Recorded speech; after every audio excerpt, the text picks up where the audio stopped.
Hello everyone, welcome to the Vidhi judicial academy YouTube channel. और हम कर रहे हैं free judiciary classes, right?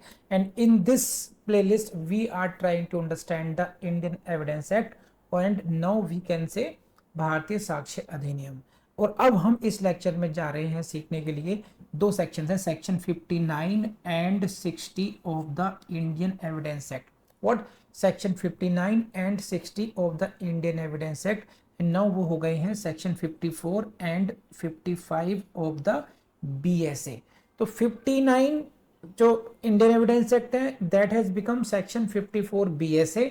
Otherwise everything is same, right? There is no change at all. केवल एक change है यहाँ पर, जैसे जो लैंग्वेज है, all facts except the contents of document may be prove by the oral evidence. ये अब न्यू डेफिनेशन है। पहले था और electronic records, contents of document और इलेक्ट्रॉनिक रिकॉर्ड। जो आपके सामने रेड कलर में इलेक्ट्रॉनिक रिकॉर्ड्स लिखा है ये डिलीट हो गया है, क्योंकि डॉक्यूमेंट शब्द में ही डॉक्यूमेंट की जो डेफिनेशन दी गई है बीएसए में, उसी में इलेक्ट्रॉनिक रिकॉर्ड इंक्लूड हो जाता है। तो जो ड्राफ्टिंग रिलेटेड चेंज किया गया है और कोई सेक्शन 59 में चेंज 59 नाउ 54 बीएसए में कोई चेंज नहीं किया गया है। आपको उसी तरीके से पढ़ना, समझना, याद करना और रिवाइज करना है। अब आप आ जाइए section 60 of the Indian evidence act. ये था oral evidence to be direct. बहुत इंपॉर्टेंट सेक्शन है, बहुत अच्छे तरीके से पढ़ाया गया है। Now it has become section 55 BSA. अब इसमें क्या करा गया, इन्होंने इसको नंबरिंग कर दी है बस। फर्स्ट, सेकंड, थर्ड, फोर्थ जो पहले पैराग्राफ के फॉर्म में था, अब उसको इन्होंने फर्स्ट, सेकंड, थर्ड, फोर्थ कर दिया है। और इस तरीके से फर्स्ट आ गया, सेकंड, पहले ये पूरा पूरा पैराग्राफ था, अब इन्होंने नंबरिंग कर दी है। और जो सेकंड पैराग्राफ है उसमें इन्होंने क्या कर दिया है, प्रोवाइडेड फर्दर लिख दिया है, प्रोवाइडेड फर्दर दैट। तो ओनली ड्राफ्टिंग रिलेटेड चेंजेस हुए हैं और कोई भी चेंज नहीं हुआ है, कोई भी कॉन्सेप्ट में चेंज नहीं हुआ है। आपको उसको वैसे ही समझना है बीएसए में, जैसे कि इंडियन एविडेंस में हमने पढ़ा, समझा, याद किया है, उसी तरीके से करना है। तो आई होप अब आपको कोई दिक्कत नहीं आनी चाहिए। सो अब हम अपनी क्लास को स्टार्ट करते हैं। 59, please go to section 59। This is what heading देखिए, proof of facts by oral evidence. Oral evidence के द्वारा किन किन तथ्यों को आप प्रूव कर सकते हैं। ओरल एविडेंस के द्वारा किन किन तथ्यों को आप प्रूव कर सकते हैं। यहीं से आपका प्रीलिम्स से क्वेश्चन आएगा कि section 59 deals with what, proof of facts by oral evidence. सही है। तो फैक्ट हमारा यहां पे क्या था कि इन्होंने चोरी करते हुए देखा। We have one of the witness who can say कि she has seen the thief committing theft. कर लेंगे आप।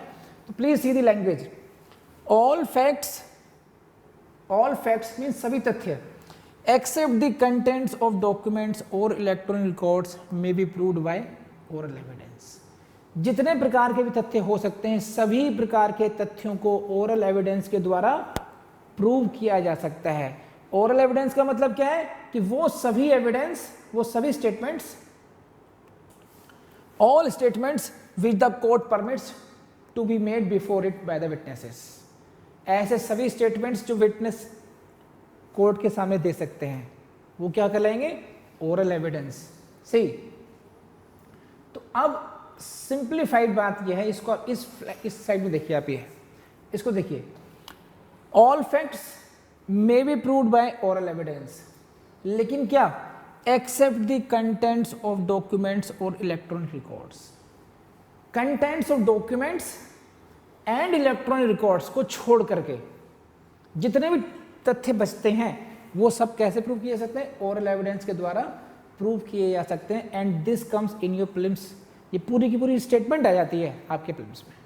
तो ये कैसे प्रूव करे जाएंगे, कंटेंट्स ऑफ डॉक्यूमेंट्स और कंटेंट्स ऑफ इलेक्ट्रॉनिक रिकॉर्ड, ये कैसे प्रूव करा जाएगा। For that purpose we will have to go to section 61। Got it और नॉट? तो समझ गए आप लोग। ये सी दिस क्वेश्चन आया हुआ है हरियाणा में इस तरीके से। देखिए क्या क्वेश्चन आया हुआ है, contents of a document under section 59 evidence. Contents of a document क्या रहा है, contents of document under section 59 of the evidence act can be proved by oral evidence, can not be proved by the oral evidence, answer is can not be, because contents of documents नहीं, contents of documents को छोड़ करके, except the contents of document और electronic record, every other fact can be proved by oral evidence. बोलो समझ में आ गई बात? नहीं, रेज हैंड अगर समझ में आ गई है तो सही है। देखिए ये जो लाइन है, except the contents of documents और electronic record, it means what? Contents of documents और electronic record can not be proved by oral evidence. आपको समझ आ रही मैडम बात ही नहीं? ठीक है, बढ़े आगे, चलिए फिर नाउ सेक्शन 60 पर आ जाइए। अभी 59 ने सिर्फ ये बताया कि every fact can be proved by the oral evidence except the contents of document और electronic record. Now what section 60 says? It says what? Oral evidence must be direct. Oral evidence कैसा होना चाहिए? डायरेक्ट होना चाहिए। It means what? It should not be hearsay, सुना सुनाया नहीं होना चाहिए, ये डायरेक्ट एविडेंस होना चाहिए। अब डायरेक्ट एविडेंस का मतलब क्या है वो समझिए क्या है। Oral evidence must in all cases whatever be direct, that is to say, direct evidence का मतलब क्या है? सेक्शन 59 ऑफ 60 से you will see the questions in prelims as well as in mains. Therefore ये आपको section 59 checking, please right down, इन sections को आपको शब्दशः घोटना है। ये सेक्शंस ऐसे हैं जिनको आपने ऐसे के ऐसे लिख लिख के कई बार देखना है। अब डायरेक्ट एविडेंस का मतलब समझ लीजिए। If it refers to a fact which could be seen, it must be the evidence of a witness who says he saw it। अगर ये ऐसा तथ्य है जो कि आप देख सकते थे, जैसे कि मैडम ने कहा कि इन्होंने चोर को चोरी करते हुए देखा था, चोरी करते हुए देखना, ये एक फैक्ट हो गया। This is a fact. Seeing commission of theft, it is a fact. Now, this fact can be seen। तो कौन दे सकता है, प्रूव कर सकता है? The person who says he saw it, जो ये कहेगा कि मैंने देखा है। सपोज कीजिए आपने देखा चोरी करते हुए, आपने अपने भाई को जाके कहा कि आज मैंने उस समय उस जगह पर एक व्यक्ति को चोरी करते हुए देखा। अब आपके भाई ने भी सुन ली बात ये, लेकिन आपका भाई ये आके नहीं कह सकता कि उसने देखा, ये आप ही कह सकते हैं कि मैंने देखा। तो डायरेक्ट एविडेंस का मतलब है जिस व्यक्ति ने स्वयं उसको देखा हो। अगर कोई ऐसा व्यक्ति आ सकता है तो उस एविडेंस को कहेंगे कि इस एविडेंस का मतलब है डायरेक्ट एविडेंस। समझ में आई बात? आपको नहीं आई कोई है? अगर ये बात समझ में आ गई तो प्लीज रेज हैंड, ये आपको लिखना पड़ेगा, लिख लिख के याद कर लेना इसको। अब इसी की तरह से पढ़ने हैं बाकी सारे सेक्शंस, आगे जो आउट इनकमिंग लाइन्स हैं, कुछ नहीं करना बस। If it refers to fact which could be heard, अगर ये ऐसा तथ्य है जिसको सुना जा सकता था, तो किस व्यक्ति का होना चाहिए? It must be the evidence of a witness who says he heard it. ये ऐसे विटनेस का होना चाहिए जिसने कहा कि उसने सुना है। मैं क्लासरूम में बैठा हुआ था, अचानक मैंने एक बड़े धमाके की आवाज सुनी, सही है? तो किसने सुनी? आपने सुनी। तो आप ही कोर्ट में जाके कह सकते हो you will be giving direct evidence.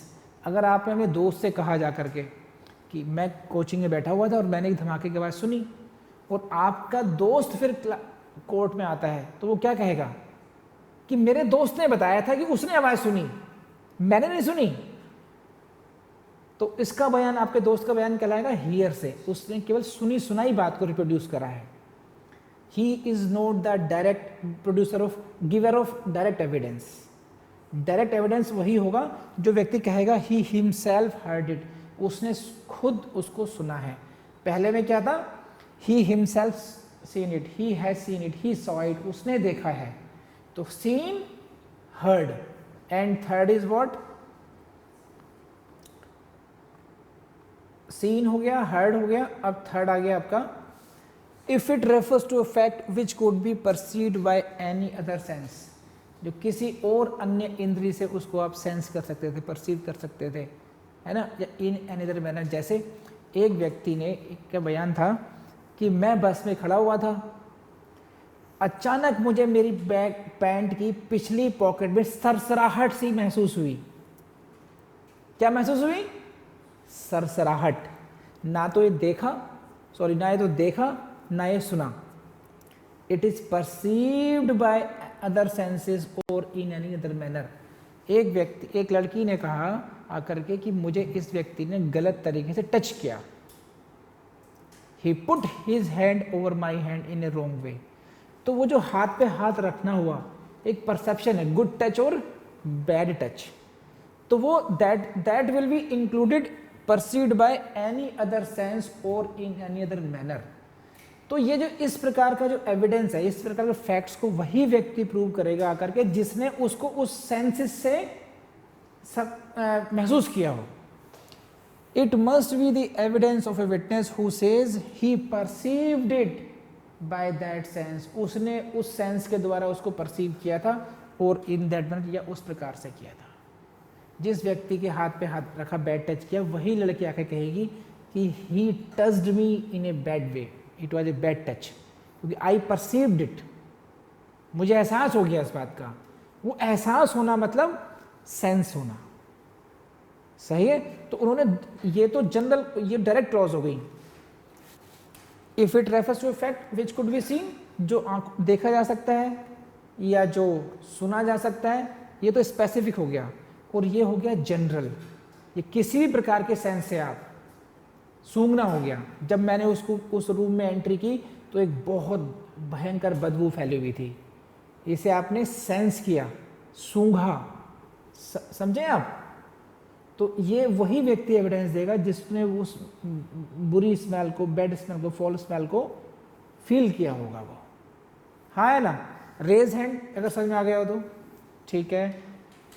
Next, if it refers to an opinion और to the grounds on which that opinion is held. अगर फैक्ट कौन सा है, now this fact is an opinion, कि भाई एक व्यक्ति जो है ये महा इम्पंक्चुअल है, इसको पंक्चुअल नहीं बनाया जा सकता। क्यों कह सकते हैं? ग्राउंड्स हैं। ग्राउंड्स क्या है? उसका पिछले 3 महीने का रिकॉर्ड है। ये मेरी ओपिनियन हो गई है कि नहीं है। If it refers to an opinion और to the grounds on which that opinion is held, तो ये इस प्रकार, इस ओपिनियन का एविडेंस कौन दे सकता है? It must be the evidence of the person who holds that opinion. जिसकी वैसी राय हो वही दे सकता, कोई और व्यक्ति नहीं दे सकता। On those grounds. अब मान लीजिए मैंने अपनी राय व्यक्त कर दी किसी अपने और किसी पड़ोसी को, तो वो व्यक्ति आकर के एविडेंस नहीं दे सकता कोर्ट में। जो होल्ड करता है ऐसी ओपिनियन को, वो आकर के बताएगा कि मैं ऐसी ओपिनियन क्यों होल्ड करता हूं, उसके आधार क्या है। तो these are the cases of direct evidence. समझ रहे हैं आप? नेक्स्ट, तो अब मैं फिर आपको लेकर जाऊंगा, समझिए इसको दोबारा। हमने यहां से शुरुआत की थी सेक्शन 59 से। All facts except the contents of documents और electronic records may be proved by the oral evidence. बात समझ में आ गई अब तो? हाँ है ना। सी, इस स्लाइड को देखिए आप लोग, सेक्शन 59 और 60 का रिलेशन समझ में आ जाएगा आपको। सेक्शन 59 ने क्या कहा? All facts except the contents of documents और electronic records may be proved by oral evidence. ठीक है, सारे तथ्य, सभी तथ्य ओरल एविडेंस से प्रूव किए जा सकते हैं। किनको छोड़ दीजिए आप? केवल कंटेंट्स ऑफ डॉक्यूमेंट को छोड़ दीजिए और कंटेंट्स ऑफ इलेक्ट्रॉनिक रिकॉर्ड छोड़ दीजिए। एंड दिस ओरल एविडेंस कैसा होना चाहिए? Must be direct. ये बात किसने भाई? तो ऐसे पढ़ सकते हैं हम, all facts can be proved by oral evidence which must be direct as पर सेक्शन 60। सही है नहीं? If you read section 59 and 60 together, तो ये आपको इक्वेशन समझ में आ जाएगी आपको अभी। हाँ है ना, समझ गए अभी? अब याद रखना 59 और 60 को किस तरीके से पढ़ना चाहिए आपको। Now please come to section, remaining part of section 60। क्या कहता है? Please see that provided that the opinions of experts, कैसी? एक्सप्रेस्ड इन एनी ट्रीटाइज, किसी बुक में जो एक्सप्रेस की जा चुकी है। ओपिनियन, ऐसी ओपिनियन किसी एक्सपर्ट की जो कि किसी बुक में एक्सप्रेस की जा चुकी है। ठीक है। And what kind of treatise? Books commonly offered for sale, and these books, these treatise are commonly offered for sale। ये 3 बातें अलग अलग ध्यान रखिएगा याद करते हुए। क्या सी? These are the opinions of experts। These opinions are expressed in treatise and these treatise are commonly offered for sale. तीन बातें ध्यान आ गई. And the grounds on which such opinions are held may be proved by the production of such treatise. Right now हमने अभी क्या पढ़ा था? अभी हमने किया था ओपिनियन के बारे में, यही था ना. If it refers to an opinion or the grounds, it must be the evidence of the person who holds that opinion or on those grounds. तो उसी व्यक्ति को अभी हमने पढ़ा सेक्शन 60 में कि अगर कोई ओपिनियन को प्रूव करना है तो you will have to bring that man who holds that opinion. जिस व्यक्ति की ऐसी राय है उसको खुद आना पड़ेगा कोर्ट के सामने, है कि नहीं है. But now you can treat it as an exception कि अगर opinion, if the opinion is of expert, एक बात, and these opinions are expressed in a treatise and these treatise are offered for sale, then that can be that those opinions and the grounds thereof may be proved by the protection of such treatise. उन books को produce करके भी उन grounds को आप, उन opinion को आप प्रूव कर सकते हो. It means what? Expert need not to be called. Expert को बुलाने की जरूरत नहीं है, लेकिन कब? अभी और भी शर्तें हैं. ये स्लाइड समझ में आ गई आपको? नहीं आ गई मैडम? समझ में आ गई नहीं है ना? तो ओपिनियन ऑफ एक्सपर्ट्स कैसे? Express in the treatise. Treatise are commonly offered for sale, then you can prove those opinions along with grounds by production of those treatise. लेकिन कब? ये है if the author is dead. अगर वो author मर चुका है या कैन नॉट बी फाउंड, उसको वो मिल नहीं सकता, और has become incapable of giving evidence, वो एविडेंस देने लायक नहीं रखा. मान लो कोमा में चला गया, बहुत बूढ़ा हो चुका है, he is not able, he is not capable of giving evidence or cannot be called as a witness without an amount of delay or expense which the court regards it as unreasonable. It means what? देखिए क्या क्या समझिए. अगर author dead है तो you can produce his books only and his opinion can be proved. समझ में आ गई बात? If he cannot be found, उसका पता ही नहीं चल रहा है कि वो कहाँ चला गया, in that case also you can produce his books. ठीक. थर्ड, he ना वो मरा है ना वो गुमा है, he is available but he has become incapable of giving evidence. वो एविडेंस देने की स्थिति में ही नहीं है. In that case also you can produce the treatise containing his opinions. Fourth category कौन सी है? then cannot be called as a witness without an amount of delay or expenses. ना तो मरा है, ना कहीं वो गायब हुआ है, और वो एविडेंस देने में समर्थ भी है. he can give evidence but if you call him you will have to bear that amount of delay or expense. उसको बुलाने में इतना टाइम लग जाएगा, इतना खर्चा हो जाएगा, which the court considers unreasonable, which the court considers. तो इन चारों में से कोई भी एक कंडीशन अगर लागू हो रही है, in that case those opinions, कौन सी opinions? Opinions of the expert which are expressed in the treatise, those opinions can be proved by the production of those treatise itself. You need not, because that is not possible. Author को बुलाना possible नहीं है. Either he is dead और can not be found और has become incapable of giving evidence और his calling as a witness is not feasible, reasonable ही नहीं है, keeping in view the delay involve और द एक्सपेंसेस इन्वॉल्व. समझ आ रही बात आपको? कर लेंगे आपको. तो you can see the prelims question from any point of view. Next, इसको ऐसे भी देख सकते हैं आप, बस ओपिनियंस एक्सप्रेस इन treatise. इस स्लाइड को देख लीजिए आप. The opinions expressed in any treatise commonly offered for sale can be proved by, may be proved by the production of such treatise. बस इतना भी याद रख लेंगे, आपका प्रीलिम्स से क्वेश्चन हो जाएगा. क्या क्या शर्तें हैं?